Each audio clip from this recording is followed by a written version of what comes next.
Oh, it's recording nice. I just shined up my camera with a bit of oil.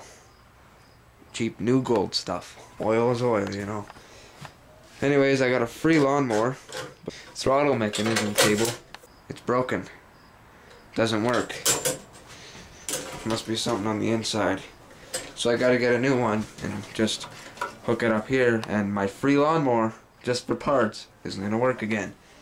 It's got no gas and no oil, so if I don't want it or don't need it, I'll just bypass the governor so it can run a lot faster, red line for a good time, famous words, and destroy it and videotape it. That'll get a lot of views.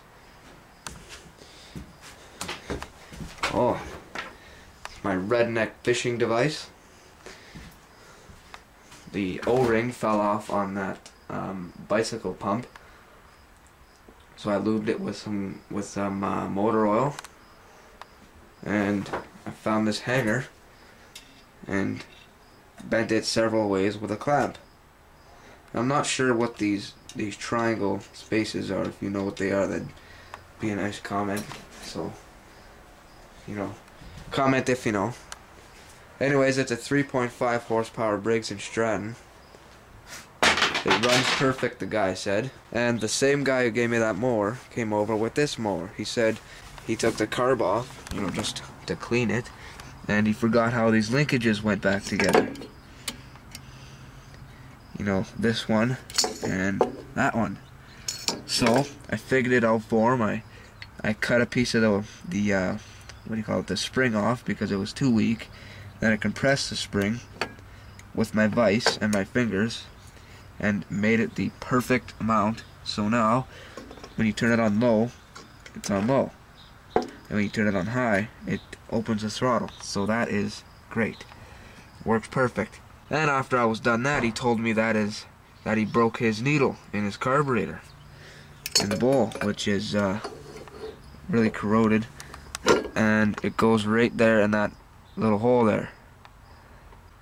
There's a little ring type thing that hooks on the needle and on that little latch there, and whenever it opens and closes or raises and lowers, the needle goes higher and lower.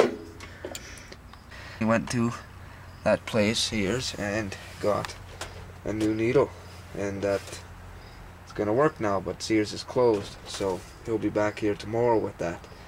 Then I can fix it and charge him.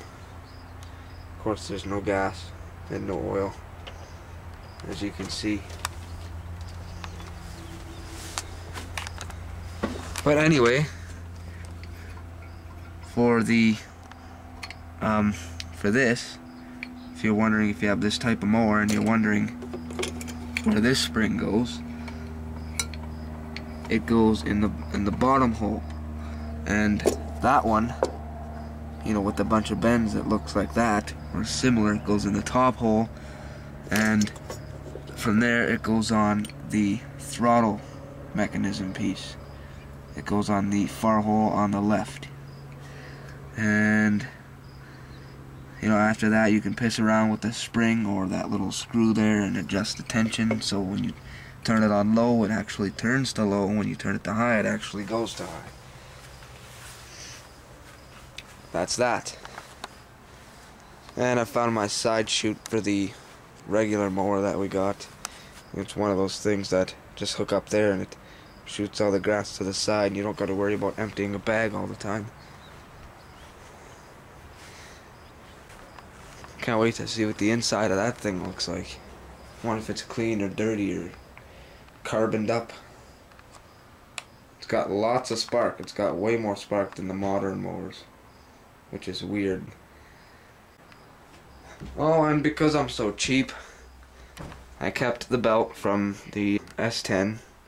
It's all broken, but because I'm cheap, I kept it. Can't waste something like that, even though it's garbage. Redneck screwdriver holding wall. Got the rest in my bag there.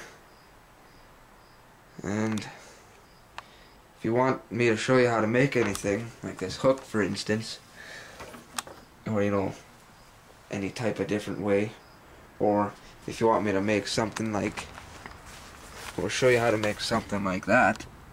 It's not very hard. You just get a piece of metal that's the same diameter. This one happens to be too thick. And you just bend it a few ways, and you know, vice grip pliers, vice, hammer, whatever you need, and it's easy to do. So if you need the know-how for anything, just leave a comment.